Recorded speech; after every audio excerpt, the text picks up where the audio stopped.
तो यहाँ पर एक पॉइंट से कितनी वेव जा रही है पर सेकेंड। ओके, तो वेव्स पर सेकेंड को नाम दिया फ्रीक्वेंसी, और पर यूनिट मीटर में कितनी वेव, पर यूनिट लेंथ में कितनी वेव्स प्रेजेंट उसे नाम दिया वेव नंबर, और वेलोसिटी डेट इज स्पीड की कितनी स्पीड से वो ट्रैवल कर जाता है विल बी 3 × 10⁸। तो यहाँ पर रिलेशन हमने पढ़ा था दैट c = लैम्डा न्यू, कि न्यू यहाँ पर है फ्रीक्वेंसी, लैम्डा है यहाँ पर वेवलेंथ, और c है हमारी वेलोसिटी दैट इज 3 × 10⁸। तो यहाँ से हम पता लगा सकते हैं दैट अगर कोई भी वेव की वेवलेंथ है x एंड उसकी वेलोसिटी और वो c की स्पीड से ट्रैवल कर रही है तो उसकी फ्रीक्वेंसी हम फाइंड कर सकते हैं। ओके, और हमें और भी याद रखना है कि that wave number is equal to 1/λ, और अगर हम लैम्डा की वैल्यू यहाँ पर पुट करें कहाँ से, c is equal to lambda nu से, तो c/न्यू, तो यहाँ पर वेव नंबर का वहां पर होगा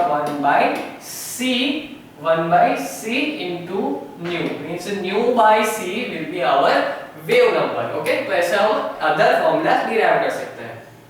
hydrogen gas is a line spectrum consisting of distance line suggesting the quantization of energy in hydrogen। अगर हमने याद है तो हमने हाइड्रोजन में से लाइट एमिट करवाई थी, उसे लेस प्रेशर पर रखकर।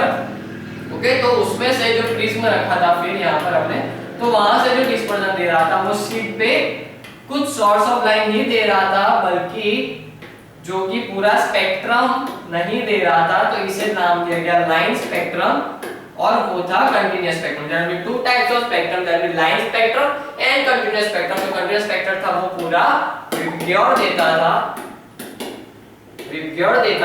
और जो कंटीन्यूअस स्पेक्ट्रम विबग्योर देता था, और जो लाइन स्पेक्ट्रम था वो कुछ सॉर्ट ऑफ कलर्स ही हमें शो करता था when the light are passed through a prism. In 1913 Niels Bohr proposed a planetary model। Okay, Niels Bohr ने कहा जैसे सन सेंटर में प्रेजेंट है और आजू बाजू प्लैनेट्स रिवॉल्व कर रहे हैं, उसी तरह न्यूक्लियस सेंटर में प्रेजेंट है और उसके सराउंडिंग में इलेक्ट्रॉन्स रिवॉल्व कर रहे हैं, जिसे नाम दिया planetary model of an atom. According to that model the electrons moves in a defined circular path. ये हो गई उसकी डिफाइनेड सर्कुलर पाथ, जिसे नाम दिया गया ऑर्बिट्स। ओके, नाम दिया गया orbits, and the fixed energy of central stationary nucleus, जो कि बीच में सेंट्रल स्टेशनरी न्यूक्लियस जिसमें प्रोटॉन्स एंड न्यूट्रॉन्स प्रेजेंट है। The electrons can change their orbits by absorbing the or emitting energy। अगर वो एक फोटोन को एब्जॉर्ब करेगा तो वो एक एनर्जी ऊपर जाएगा, और एक फोटोन एनर्जी को रिलीज करेगा तो वो एक एनर्जी डाउन आएगा। Equal to the difference of energy orbit, means energy electron energy को एब्जॉर्ब या फिर एमिट करके अपनी ऑर्बिट को चेंज कर सकता है। और यहाँ पर हमने वो भी पढ़ा था relation that mass number plus proton, okay, mass number plus z।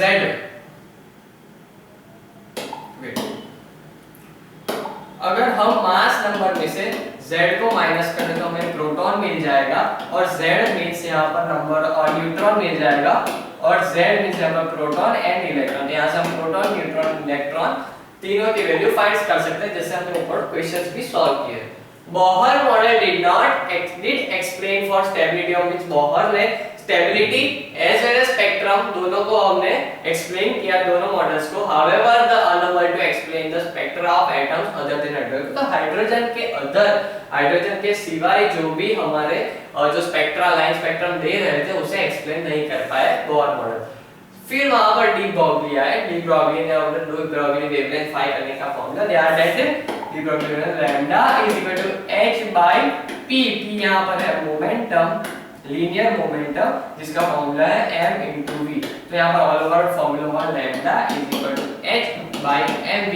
तो यहां पर h की वैल्यू है 6.626 × 10⁻34, जो कि हमारा प्लैंक्स कांस्टेंट हो गया, planks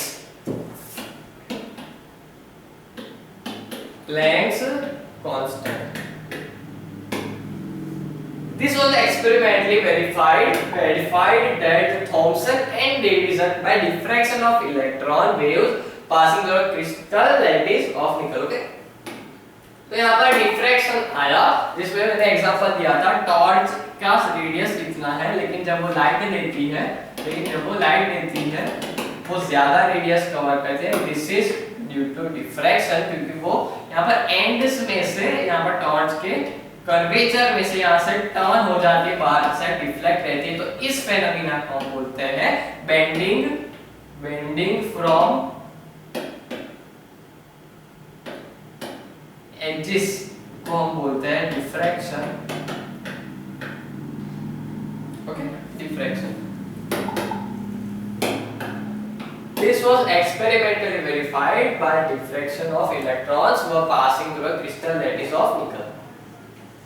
The wave particle duality of matter led Vernier Heisenberg to propose that uncertainty means Heisenberg uncertainty principle हमें बताया कि अब हम शायद it is impossible to measure the position and momentum of any electron in the atom, क्योंकि अगर हम position को हम फाइंड कर लेंगे तो मोमेंटम की वजह से वो पोजीशन चेंज कर देगा, ऐसे वो रिवॉल्व कर रहा है। और हम ट्राई करें कि हम मोमेंटम को मेजर करें, तो वो मोमेंटम को मेजर करने के लिए पोजीशन हम नहीं स्टडी कर पा रहे हैं।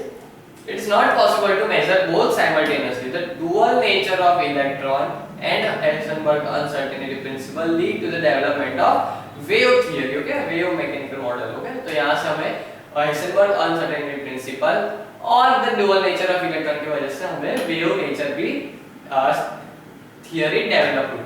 According to wave model, the motion of electron inside the atom can be described by mathematical function called wave function। Wave function से और श्रोडिंगर इक्वेशन, वेव इक्वेशन जो कि बहुत लंबी इक्वेशन है, this is not in our syllabus, that's why. और तो ये दो इक्वेशंस के हम वो स्टडी कर पा रहे हैं just up to a certain extent. The square of the wave function is the probability of finding the electron in certain dimension. यहां से हम डायमेंशन भी फाइंड कर सकते हैं कि इलेक्ट्रॉन कहां पर प्रेजेंट रहेगा। ओके, तो फिर हमने पढ़े चार क्वांटम नंबर जो कि हमारे थे principal quantum number, azimuthal quantum number, magnetic quantum number and magnetic spin quantum number. Okay, magnetic spin quantum number. तो ये चार नंबर ऑफ क्वांटम नंबर्स हम पता चला सकते हैं कि इलेक्ट्रॉन कौन से और कैसे एनर्जी वाले ऑर्बिट में प्रेजेंट है। वहां पर कुछ ऐसी भी टर्म थी स्फेरिकल लोकस जहां पर इलेक्ट्रॉन होने की संभावना बहुत कम है। And additional quantum number ms introduced the count for electron spin. This quantum number does not follow from the wave mechanical model and describe the spin of the electron. The different orbitals have different shapes. यहाँ पर हमने ऐसा भी देखा कि जो different orbitals है हमारी, उसकी different shapes है, जैसे कि कोई x y में प्रेजेंट है, कोई y z में प्रेजेंट है, और कोई x z में प्रेजेंट है। Means dimension के बेस पर they have different shapes and structures, while the f orbital have 8 lobe shapes. Electronic confusion is a distribution of electrons in subcells and cells. Okay, तो यहाँ पर they are the half filled and fully filled orbitals are more stable। ये हमें याद रखना है। The distribution of electrons in the cells and subcells is called electronic configuration. It is governed by three rules: the Aufbau principle, Pauli principle, and Hund's rule for maximum multiplicity। Okay, तो यहाँ पर तीन rules हमने पढ़े for electronic configuration। According to Aufbau principle, the electrons in an atom are filled in the increasing order of their energy, जिसमें दो rule थे n plus n के। ओके, हमने दो तीन बार रिवाइज किया। According to Pauli's exclusion principle, no two electrons in an atom have same set of all four quantum numbers value। इन जो quantum number की वैल्यू है हमारी, दूसरा ऐसा कोई इलेक्ट्रॉन नहीं होगा जिसकी सेम वैल्यू होगी। Well, the filling electrons, we should fill the electrons according to Hund's rule. Each orbit is first singly occupied and then pairing up. Okay, तो पहले singly हमें electrons fill कर ले हैं, then pairing करनी है अगर electrons बचे तो। Okay, और जगह भी होनी चाहिए, means S में आपको दो ही इलेक्ट्रॉन रखने हैं, फिर P में डायरेक्ट pairing करनी है। Half filled and fully filled orbitals are more stable. Okay. थोड़ी एक्सरसाइज देख लेते हैं। What are these fundamental particles that constitute an atom? The electron, proton and neutron. Compare the charge, mass and electron of electron. तो charge यहाँ पर दोनों में same है, सिर्फ वहाँ पर 1.6 × 10⁻+ × 10⁻19 एंड इलेक्ट्रॉन पे हमारा -1.6 × 10⁻19। जब मास की बात करें तो यहाँ पर 3.1 × 10⁻, ओके 9.1 × 10⁻31 kg है। और प्रोटॉन क्या बात करें तो 2.7 × 10⁻16। What do you think is the most significant contributor of Rutherford in development of atomic structure? जब रुदरफोर्ड की बात करते हैं यहाँ पर उसने रुदरफोर्ड ने बेसिक में आइडिया दे दिया था कि सेंटर में न्यूक्लियस है और बाकी सब जगह एम्प्टी है और इलेक्ट्रॉन्स प्रेजेंट है। That's why we can say that the Rutherford most significantly contribution दिया। What experimental evidence show the dual nature of light? तो यहाँ पर हमने पढ़ा कि जो हमारा हेसनबर्ग अनसर्टेनिटी था, हेसनबर्ग अनसर्टेनिटी और जो डिफ्रैक्शन का वहाँ पर हमने इलेक्ट्रॉन को हमने डिफ्रैक्शन में पढ़ा, तब हमें जाकर पता चला कि wave nature means dual nature of light present है, जिसमें दो नेचर यहाँ पर हमें शो करता है। Compute the energy of FM signal transmitted at the frequency of 10 megahertz. Okay, 10 megahertz. Question आ गया यहाँ पर 100 megahertz। यहाँ पर होगा 100 × 10⁻3 10⁵ फ्रीक्वेंसी हो गया हमारे। सी हमें पता है 3 × 10⁸। ओके, तो यहाँ पर हमें लैम्डा फाइंड करना है, वेवलेंथ फाइंड करनी है। Compute the energy. Okay, energy का है तो यहाँ पर हमें मिलेगा E = hν, सीधा फॉर्मूला है। ओके, तो यहाँ पर 6.626 × 10⁻34 × 10⁵। यहाँ पर 5 माइनस कर दो, -29 हो गया। 6.626 -29 वो होगा उसका आंसर। जस्ट ये फॉर्मूला यहाँ पर होगा E = hν। न्यू हमें दिया है, यहाँ पर h की वैल्यू होगी हमारे 6.626। Okay, what is the energy of wave of red light with, okay यहाँ पर है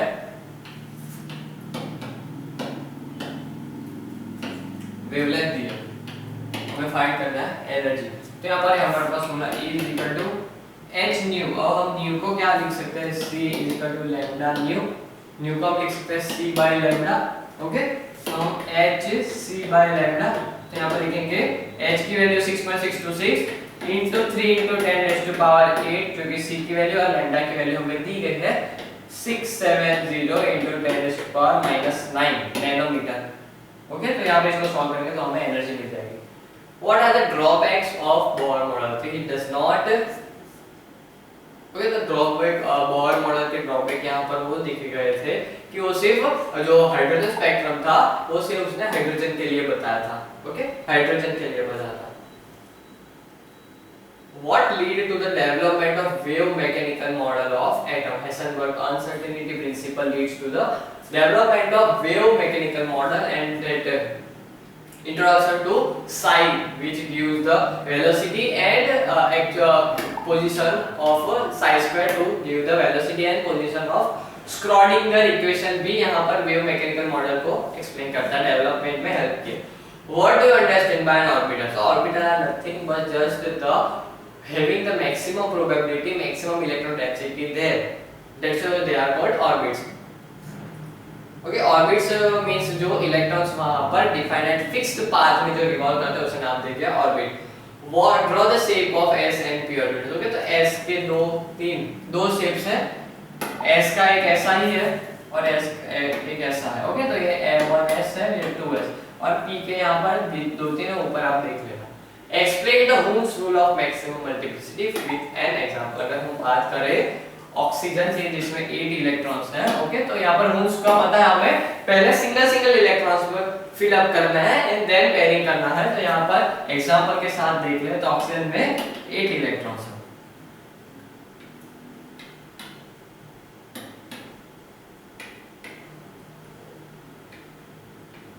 ओके, 1 2 ओके 3 4 5 पहले सिंगल सिंगल पढ़ दो फिर पेयरिंग करो, तो इसे नाम दे दिया hoods rule.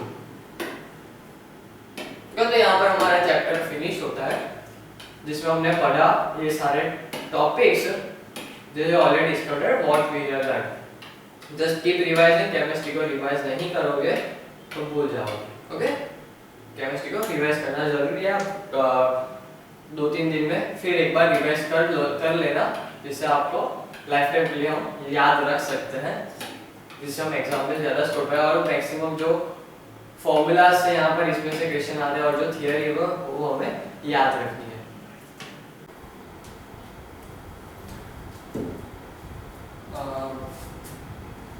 Today we are going to start the chapter number 23 of chemistry. Chemistry 313 code. There is a nomenclature and general principles. Okay, so basically in this chapter we are going to study organic chemistry.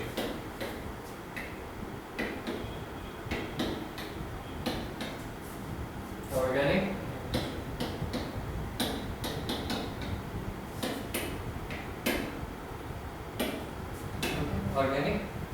Chemistry. अब organic chemistry की बात करें तो we are going to deal with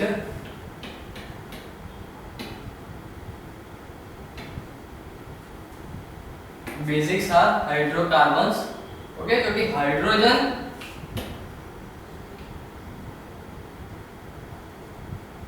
and carbon को मिलकर जो भी compound form करते हैं उसे नाम दिया गया हाइड्रोकार्बन्स। बेसिकली हमें याद रखना है कार्बन एक एनिमल है। ओके, कार्बन एक एनिमल है। जस्ट टू रिमेम्बर कैसे हम ईज ला सकते हैं, ऑर्गेनिक केमिस्ट्री में ग्रिप ला सकते हैं। कार्बन एक एनिमल है, कौन सा? डॉन्की। ओके, कार्बन एक गधा है। कार्बन है डॉन्की जिसके है 4 लेग्स। ओके, हमें याद रखना है कार्बन है, आप डॉन्की मान लो, डॉग मान लो, एलिफेंट मान लो, जो भी मान लो, लेकिन होने चाहिए 4 लेग्स। ओके, क्यों? Because carbon have valency equal to 4। Carbon की वैलेंसी रहती है 4। कैसे? कार्बन की हम इलेक्ट्रॉनिक कंफिगरेशन लिखे तो हमें आता है 2,4। ओके, तो आउटर मोस्ट शेल में हमारे हुए 4 electrons.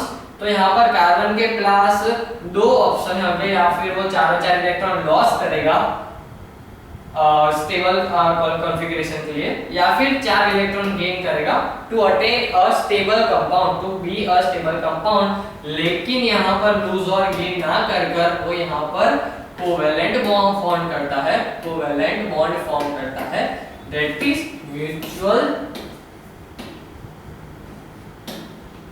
Sharing of electrons. Okay, mutual sharing of electron, वो अपने 4 इलेक्ट्रॉन शेयर करेगा किसी और एलिमेंट के साथ और यहाँ पर बॉन्ड फॉर्म करेगा। तो यहाँ पर एक एग्जांपल लेते हैं, basic CH4। The most basic compound of organic chemistry is CH4। okay, having carbon, यहाँ पर 4 वैलेंस है, यहाँ पर 4 वैलेंसी उसकी, और यहाँ पर हाइड्रोजन हैविंग 1 वैलेंसी। हाइड्रोजन है 1 इलेक्ट्रॉन 1 वैलेंसी। तो यहाँ पर ये हुआ, ये हुआ, ये हुआ, ये हुआ, मींस हाइड्रोजन ने भी कोवेलेंट बॉन्ड फॉर्म करे, यहाँ पर स्टेबल कॉन्फ़िगरेशन अटेन किया, और कार्बन ने भी 1 2 3 4 5 6 7 8 इलेक्ट्रॉन्स के साथ यहाँ पर स्टेबल हुआ। Means the most basic compound is CH4। तो पहले हम उसे देखेंगे, थोड़ा इंट्रोडक्शन पढ़ लेते हैं। Organic compounds are all around in several form. हमारे आसपास जितने भी मोस्ट ऑफ मेजॉरिटी यहाँ पर ऑर्गेनिक कंपाउंड यहाँ पर यूज होता है, जैसे कि फ्यूल्स हो गया, fuels are organic compound, foods are organic compounds, polymers are organic compounds, plastics are organic compound, that is हमारा हो गया मेलानिन। ओके, वो सारे पॉलीमर्स हो गए हमारे। टेक्सटाइल्स आर ऑर्गेनिक कंपाउंड, जो कि डाई हो गए हमारी, जो कि हमारे ऑर्गेनिक कंपाउंड है। Drugs, medicines, explosives, cosmetics, paints, pesticides, इतनी वाइड रेंज तक हमें ऑर्गेनिक कंपाउंड दिखते हैं। तो word organic is derived from word organism because the body of a living being, हमारी पूरी बॉडी एक ऑर्गेनिक कंपाउंड से बनी है। Derived from the word organism because body of living thing is composed of mainly of organic compound. In addition to organic compound of animals, the plants in a large number of them have been synthesized in laboratories. Okay? All organic compounds are known contain carbon. Means जो भी compound में carbon present है, वो सारे हो गए organic compound. Means basically chemistry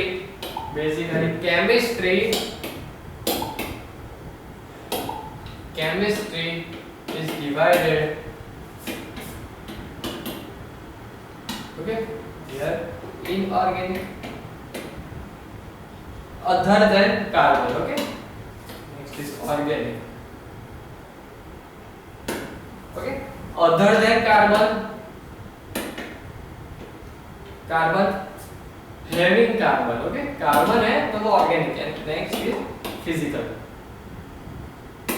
The three types of chemistry, there is physical, inorganic and organic. Physical में आ जाते हैं हमारे कैलकुलेशंस वाले, कैलकुलेशंस, मोलैरिटी, कंसंट्रेशंस, वो वाली टर्म्स आती है फिजिकल में।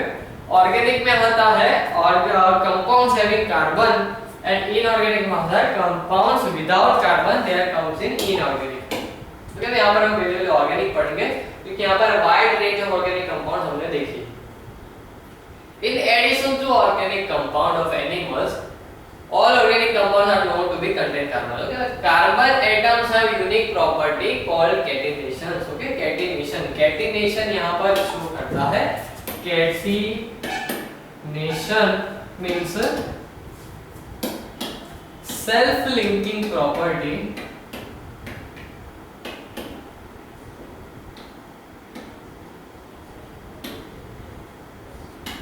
of atom. मीन्स एक कार्बन एटम दूसरे कार्बन एटम से जॉइंट होकर बॉन्ड फॉर्म करता है जिसे नाम दिया catenation. Okay, means carbon carbon single bond, carbon carbon double bond, carbon carbon triple bond तक मीन्स ये कैटेनेशन शो कर रहा है दैट कार्बन कार्बन से सेल्फ लिंक हो रहा है, अपने ही एटम से खुद जुड़ रहा है जिसे नाम दिया गया catenation. Okay, is ability to form long chains, rings, networks of carbon atom resulting in the formation of large number of carbon compounds. यहाँ पर carbon carbon single bond, carbon carbon double bond, carbon carbon triple bond. अब यहाँ पर carbon ring भी form कर सकता है जिसमें 6 कार्बन हो, 5 कार्बन हो,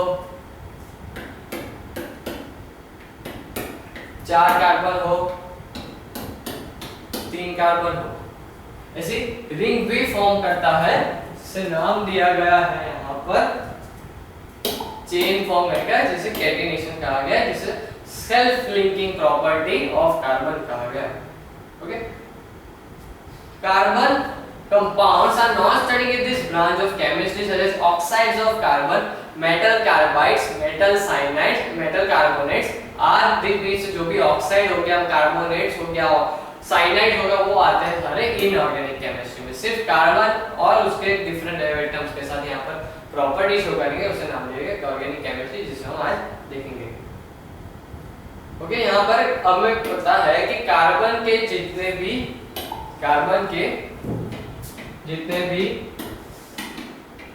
कंपाउंड्स है उसे नाम देने के लिए यहाँ पर एक सिस्टम है जिसे नाम दिया गया IUPAC, IUPAC सिस्टम, जिसे हम IUPAC कहते हैं या फिर IUPAC कहते हैं, जिसका फुल फॉर्म है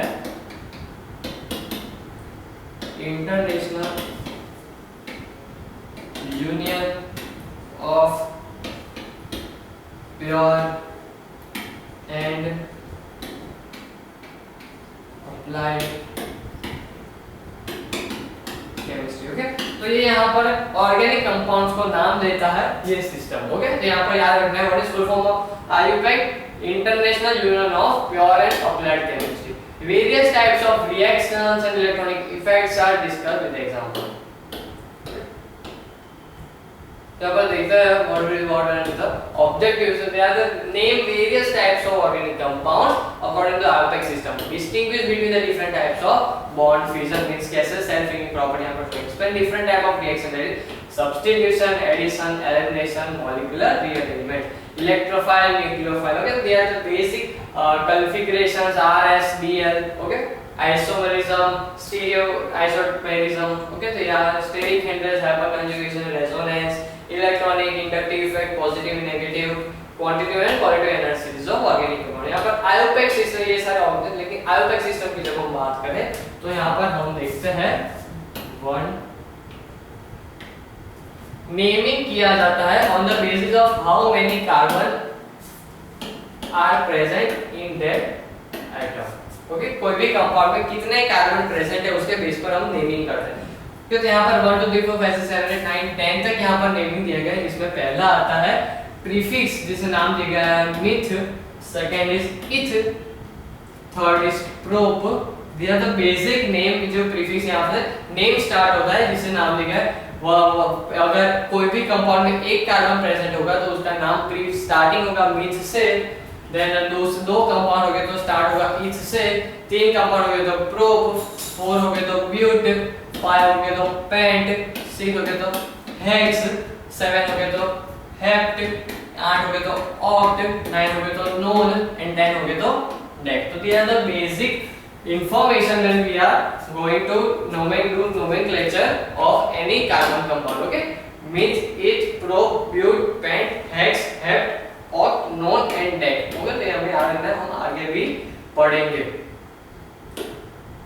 ओके, तो क्लासिफिकेशन यहाँ पर क्लासिफिकेशन ऑफ हाइड्रोकार्बन हम देख लें।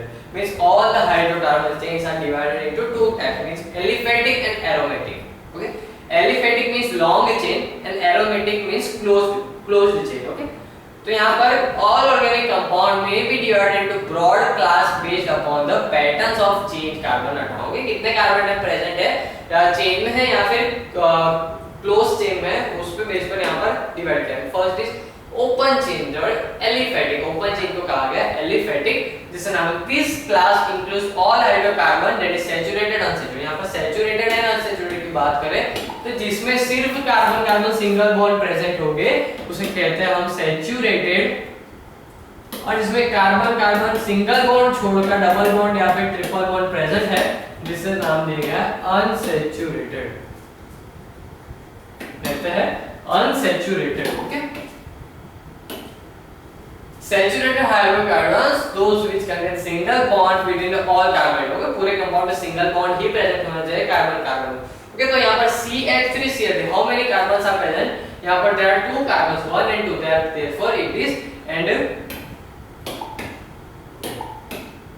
ओके, अगर कार्बन कार्बन सिंगल बॉन्ड है तो सफिक्स से अगर एन लगेगा, ANE।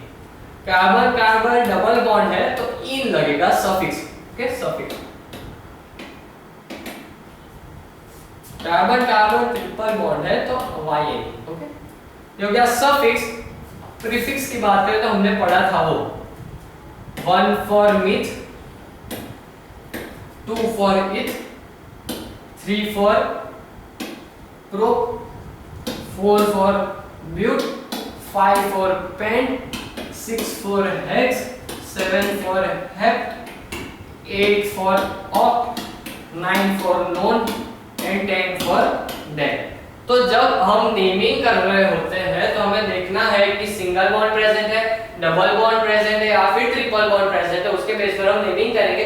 अगर हमने देखा नीचे के दैट CH3 बॉन्ड CH3, यहाँ पर सिंगल बॉन्ड प्रेजेंट मींस इन सफिक्स आएगा और 2 कार्बन है मींस इथ आएगा, means the name of this compound will be ethane. Okay, तो प्री है, प्री तो इथ एंड सफिक्स में हो गया सिंगल बॉन्ड है तो यहाँ पर एन होगा, ane means ethane. Okay, ethane, ऐसे हम नेमिंग करेंगे। Single bond 1 2 3 prop in single bond therefore propane। on the other hand the unsaturated compounds contain a double bond जिस और ट्रिपल बॉन्ड, तो यहाँ पर एक डबल बॉन्ड प्रेजेंट है। यहाँ पर नेमिंग करनी है हमें लॉन्गेस्ट चेन सिलेक्ट। ओके, हम आगे रूल्स पढ़ेंगे कैसे करते हैं। तो डबल बॉन्ड है तो वन सैचुरेटेड करेंगे। ओके, एलिफेटिक इसमें लॉन्ग चेन प्रेजेंट होगी, चेन प्रेजेंट रहेगी, यहाँ पर क्लोज नहीं होगी, साइक्लिक नॉन साइक्लिक होगी, मींस क्लोज चेन प्रेजेंट है तो उसे नाम देंगे हमने cyclic. These compounds have at least one ring, okay? एक रिंग फॉर्म, एक रिंग हो गया, at least one ring, जिसे नाम दिया cyclic.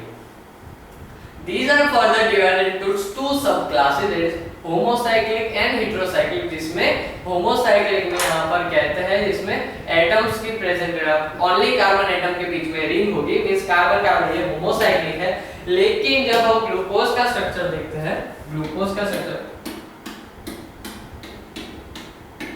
ओके ऐसा होता है, तो यहाँ पर एक अदर एटम आ गया जिस इज डिफरेंट देन कार्बन, तो इसे नाम दिया गया हेटेरोसाइक्लिक। ओके, हेटेरोसाइक्लिक कहते हैं। ओके, तो उसे ऐसे भी रिप्रेजेंट कर सकते हैं, इसको हम ऐसे भी रिप्रेजेंट कर सकते हैं। Next is aromatic, the group of homocyclic compound, a group of homocyclic compound having special properties of aromatic compound, means वो aroma means smell, okay, तो they are smelling compound, okay, जैसे कि हमारा हो गया kerosene, they are the aromatic compound. The group of homocyclic compound having special set of properties are called aromatic compound, will be discussed. They are also have characteristic called smell or aroma, hence called aromatic. This include aromatic hydrocarbons and their derivatives such as example toluene हो गया, ये benzene हो गया। Okay, तो aromatic में हमारा basic compound होता है बेंजीन, बेंजीन। ये classification of organic compound, organic compound divided into open chain, close chain. तो ओपन चेन तो एलिफेटिक जैसे सिंपल कोई चेन नहीं होती, सिर्फ एक लॉन्ग चेन प्रेजेंट होती है, क्लोज नहीं होती। नेक्स्ट इज क्लोज चेन, तो क्लोज चेन में आता है होमोसाइक्लिक और हेटेरोसाइक्लिक। तो होमोसाइक्लिक में आता है alicyclic means having no smell, and next is aromatic means having smell, having close chain and smell. Next is heterocyclic, heterocyclic में यहाँ पर अदर देन कार्बन कंपाउंड एक या फिर more than one compound present रहता है। In on the other hand, heterocyclic compound यहाँ पर एग्जांपल हो गया one or more carbon other than carbon, जैसे कि ऑक्सीजन हो गया, नाइट्रोजन हो गया, सल्फर हो गया, उसके एग्जांपल हो गया यहाँ पर ऑक्सीजन, यहाँ पर प्रेजेंट, यहाँ पर सल्फर, नाइट्रोजन, मींस यहाँ पर कार्बन को छोड़कर दूसरा कोई भी इनऑर्गेनिक कंपाउंड भी एटम भी प्रेजेंट है। ओके, तो यहाँ पर उसे नाम दिया गया एरोमेटिक और हेटेरोसाइक्लिक। तो ये था basic organic compound, organic compound का यहाँ पर क्लासिफिकेशन।